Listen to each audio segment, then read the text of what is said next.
Assalamualaikum warahmatullahi wabarakatuh. Waalaikumsalam warahmatullahi wabarakatuh. Bismillah, alhamdulillah, amma ba'd.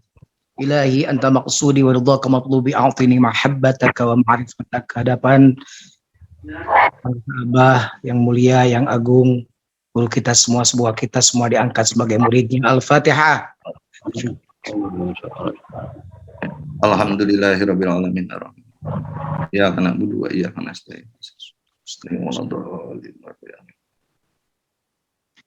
Alhamdulillah kita sudah mendapatkan ilmu yang banyak sekali dari Profesor Supardi, salah satu wakil talqin Pangarsa Abah. Jadi tentang bagaimana rukun agama itu harus ditegakkan, karena rukun itu jika tidak dilakukan maka tidak sah beragama itu. Kalau rukun agama ada 3, bahkan dalam hadis pertama di dalam Sahih Muslim misalnya, itu tentang akhbirni anil Islam, akhbirni anil iman, akhbirni anil ihsan. Dan ada 4 malah, bukan hanya 3. Yang satu adalah tentang hari akhir, gitu kan, tentang hari akhir. Tapi ya kita cut yang 3 aja, tripod aja. Kata orang Sunda, kalau ada 3, maka muat cilaka 12. Islam 5, iman genep, ihsan 1. Maka jumlah jamleh dijumlahkan menjadi 12. Orang yang memegang Islam, iman, dan ihsan, maka dia tidak akan celaka 12. Orang yang hanya ibadah raga, kalau Pangarsa Abah bilangnya begitu, ya. Ada raga, ada nyawa, ada rasa, ya. Gitu kan, kalau Pangarsa Abah bahasanya begitu. Ada raga, ada nyawa, ada rasa. Kalau ibadah fiqih itu, sholat fiqih itu raga. Islam itu hanya ibadah raga. Syahadat raga. Sholat raga. Zakat, harta, ya raga urusannya. Urusan dunia gitu kan. Urusan lahiriah. Kemudian puasa juga raga. Kemudian haji juga sama. Urusan raga. Makanya Abah berulang-ulang. Sholat raga mah hanya sampai sajadah. Berulang-ulang sering diungkapkan. Biar kita makin paham. Ayat tanbih diungkapkan terus itu bukan karena kok cuma itu, bukan karena itu. Kok bacaan tadi cuma Al-Kafirun sama An-Nasr misalnya gitu. Bukan ya, karena itu, karena yang tadi Abah beradab pada Abah Anom, Abah Anom beradab pada Abah Sepuh terus begitu. Kalau tadi kata Profesor, tawadu. Tawadu, kalau saya tawadu, tara mau duit saya mah tawadunya. Kayak gitu. Tawadu. Menganggap yang bodoh itu tidak akan disebut pintar kalau tidak ada yang bodoh. Tidak akan disebut kaya kalau tidak ada yang miskin. Begitu, disebut kaya itu karena ada orang miskin. Disebut bahwa pintar itu karena ada orang yang bodoh. Makanya filsafatnya seperti orang melihat ke atas. Orang dari atas, orang yang sudah di atas, nunjuk-nunjuk ke orang yang di bawah. Kamu kecil, kamu kecil. Padahal ke orang bawah pun ke yang atas, kamu kecil. Makin atas, dia kata orang bawah, coba lihat dari bawah ke atas. Makin tinggi, makin kecil kan. Jadi kalau dia menganggap kecil yang di bawah, berarti yang di bawah pun kelihatan kecil yang di atas juga, gitu kan, gitu. Yeah. Oleh karenanya maka thariqah ini sudah benar dan ini rukun, bukan salah. Semua anak keluarga, saudara, tetangga ajak masuk thariqah sekarang, supaya belajar apa, menegakkan rukun agama dengan baik. Yeah. Meskipun kiai santrinya 15.000 tidak belajar ihsan, maka tidak akan berbuah. Gitu. Hanya ini yang penting. Nah, banyak orang sekarang yang mengandalkan otak dibanding hati. Gitu, sehingga dia merasa lebih dari yang lain. Santri gue 15.000, santri gue 20.000. Seperti halnya Nabi Musa dulu. Kan Abah pernah menyampaikan, jangankan kita seorang nabi, ulul azmi, seorang rasul gagal jadi murid. Kenapa gagal jadi murid? Karena dia banyak bertanya. Dia banyak mengandalkan akalnya. Gitu. Nabi Musa itu. Kalau tadi disebut hafal Quran, saya ya tidak hafal. Makanya saya bawa Quran nih. Qurannya juga gede. Jadi takut bacanya salah soalnya. A'udzubillahi minasyaitonirrajim. Bismillahirrahmanirrahim. Fawajada 'abdan min 'ibadina atainahu rahmatan min 'indina wa 'allamnahu min ladunna 'ilma. Qala lahu Musa hal attabi'uka 'ala an tu'allimani mimma 'ullimta rusyda. Qala innaka lan tastati'a ma'iya sabra wa kaifa tasbiru 'ala ma lam tuhit bihi khubra. Qala satajiduni insya'allahu sabiran wa la a'si laka amra. Qala fa in ittaba'tani fala tas'alni 'an syai'in hatta uhditsa laka minhu dzikra. Fantalaqa hatta idza rakiba fis safinati kharaqaha. Qala akhraqtaha litughriqa ahlaha laqad ji'ta syai'an imra. Qala alam aqul innaka lan tastati'a ma'iya sabra. Qala la tu'akhidhni bima nasitu wa la turhiqni min amri usra. فانطلقا حتى إذا لقي غلاما فقتله قال أقتلت نفسا زكية بغير نفس لقد جئت شيئا نكرا قال ألم أقل لك إنك لن تستطيع معي صبرا قال إن سألتك عن شيء بعدها فلا تصاحبني قد بلغت من لدني عذرا فانطلقا حتى إذا أتيا أهل قرية استطعما أهلها فأبوا أن يضيفوهما فوجدا فيها جدارا يريد أن ينقض فأقامه قال لو شئت لاتخذت عليه أجرا قال هذا فراق بيني وبينك سأنبئك بتأويل ما لم تستطع عليه صبرا. Nah ini sejarah tentang bagaimana kegagalan Nabi Musa menjadi murid Nabi Khidir. Bertemu, kemudian bukan bertemu karena memang Nabi Musa sengaja mencari Nabi Khidir. Karena Nabi Musa merasa yang paling utama, kata Allah, bukan kamu yang lebih utama, ada seorang laki-laki yang lebih utama dari kamu, lebih hebat dari kamu. Penasaranlah, dicari, ketemu Nabi Khidir, gitu kan? Begitu bertemu, maka langsung saya mau berguru padamu, tidak akan sabar karena Nabi Khidir. Ikuti aku, enggak, aku akan isobar, aku akan ikut kamu. Ya silakan, asal jangan tanya ya, jangan tanya tentang apa yang saya lakukan ya. Ya, kata Nabi Musa, berjalanlah, gitu kan. Ketemu naik perahu, dibolongi perahunya, nanya Nabi Musa karena pakai akal, kenapa dibolongi, kenapa dilubangi? Itu kalau dilubangi kan berarti nanti masuk air. Kalau masuk air nanti tenggelam. Tuh, kamu bertanya tuh sekali, begitu kan? Awas 2 kali lagi. Ketemu anak kecil dibunuh oleh Nabi Musa, nanya lagi. Gitu kan? Kenapa itu anak kecil dibunuh? Kamu itu udah melakukan pekerjaan yang salah. Tuh 2 kali. Kata aku juga kamu tidak akan sabar, gitu kan?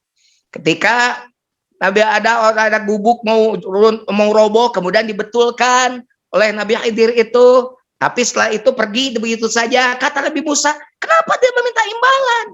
Kan kamu bisa minta imbalan atas yang kamu lakukan.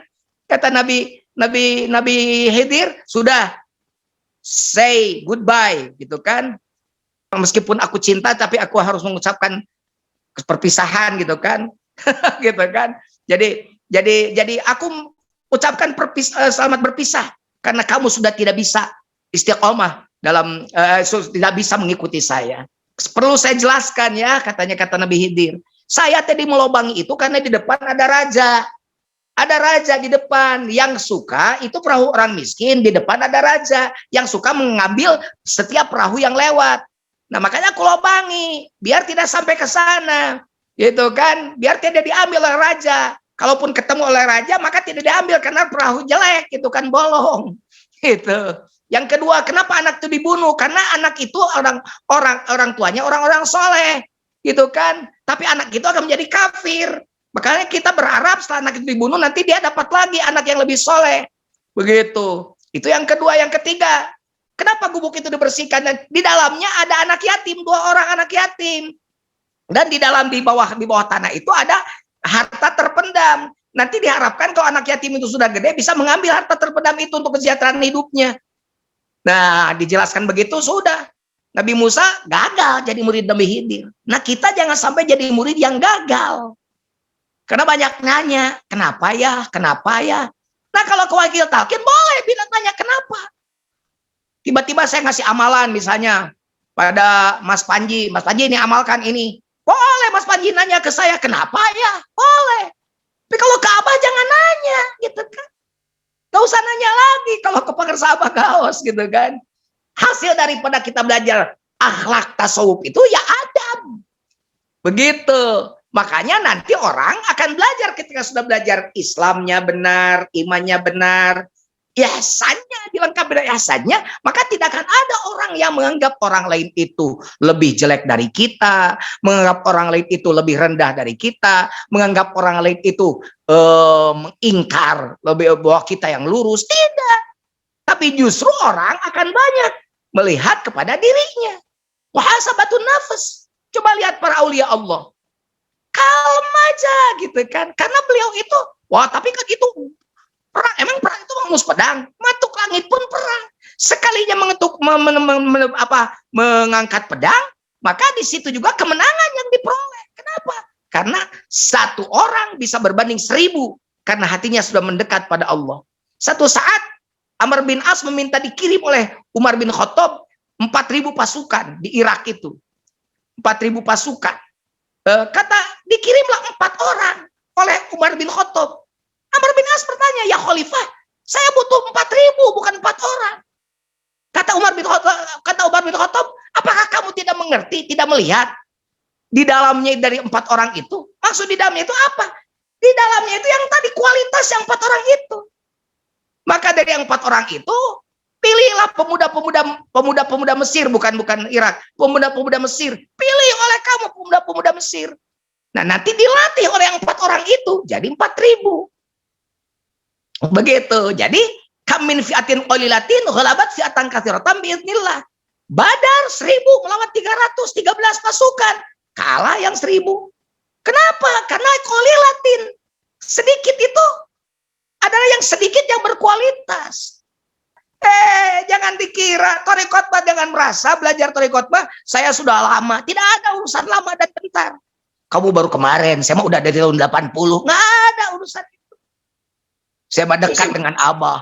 Setiap hari di pinggir Abah. Ada yang orang di pinggir Abah tiap hari kerjanya, tapi berpikir tentang dunia terus gitu kan. Gitu ya. Makanya tadi Profesor mengingatkan kita, yang paling kaya itu nanti yang paling banyak pertanyaannya. Makanya yang kaya-kaya sekarang keluarkan hartanya tuh. Nanti yang kaya-kaya tuh jangan sampai nanti banyak pertanyaan. Gitu ya. Untuk Baitul Asror tuh buru-buru, yang kaya mah jangan 1 juta, 1 miliar atau yang kaya mah gitu. Ya, gitu. Jadi iman, Islam, ihsan. Sudah, kalau sudah ihsan, sudah. Kata Abah, kalau sudah pada tingkat ihsannya benar, maka yang tadi buahnya, yang tidak mau apa-apa, tidak tahu apa-apa, tidak punya apa-apa itu akan terrefleksi dalam kehidupan kita sehari-hari. Tidak mau apa-apa itu tidak punya apa-apa, tidak tahu apa, bukan berarti tidak punya, berarti miskin dalam artian benar-benar tidak punya harta, tidak. Kalau mau manakib ke pusat tidak punya mobil saja kan nebeng. Kayak tutisi milik kita kan nebeng terus itu kan gitu. Cicing tongomen.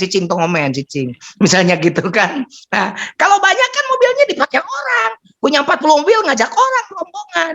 Maksudnya tidak merasa, balik lagi pada rasa, tidak merasa punya banyak mobil, tidak merasa punya banyak harta. Makanya ketika di harta itu ada titipan Allah berupa zakat, maka tidak harus capek keluarkan zakatnya, karena tidak merasa. Karena apa? Tidak merasa punya kita. Jadi rasa diurus gitu kan. Kalau rasanya tidak diurus, nanti bahaya. Laki-laki pada perempuan cinta banget pacaran, ternyata tidak jadi. Kan sakit hati karena tidak bisa mengurus harta, mengurus rasa. Akhirnya apa? Susah MO, susah move on gitu kan. Padahal kan cepat ya, yang lalu biarlah berlalu. Usah kau kenang lagi sayang. Kata pengarsa Abah, ini lagu pengarsa Abah.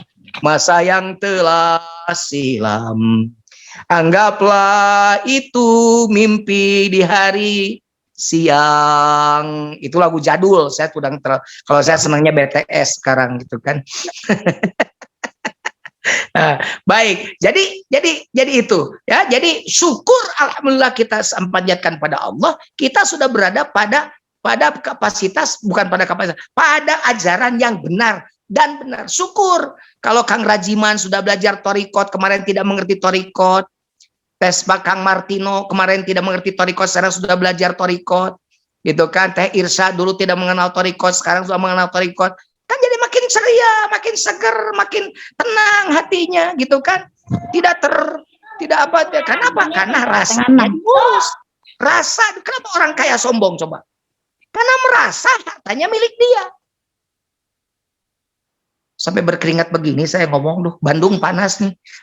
Biasanya Garut, ini di Bandung nih. Nah, jadi kenapa? Karena rasanya tidak urus. Orang kaya kalau rasanya tidak urus, ya boro-boro sodako, zakat aja tidak akan dikeluarkan. Karena merasa hartanya milik dia. Menang capek urang dah. Sampai ke tengah-tengah laut cari duit saya. Masa sekarang harus dikeluarkan untuk Pak Manakib? Misalnya begitu, misalnya gitu. Nah, kalau begitu tidak diurus rasanya seperti itu. Nah, kalau sudah tidak dirasanya diurus, ini semua milik Allah. Bahkan kalau ingat pada peringatan Allah, nanti ketika orang sedang sekarat, nah, saya mah tahu kalau orang sekarat itu ngomong apa. Karena dari Quran. Dari di Quran orang yang sekarat itu ngomongnya apa? Laula akhartani ila ajarin qarib fasaddaqo wa akum minas shalihin. Gitu. Ya Allah, kalau bisa diundurkan, kalau mau bisa diundurkan, kematian saya undurkan sedetik aja ya Allah. Saya akan infak, saya akan sodakohkan semua harta saya.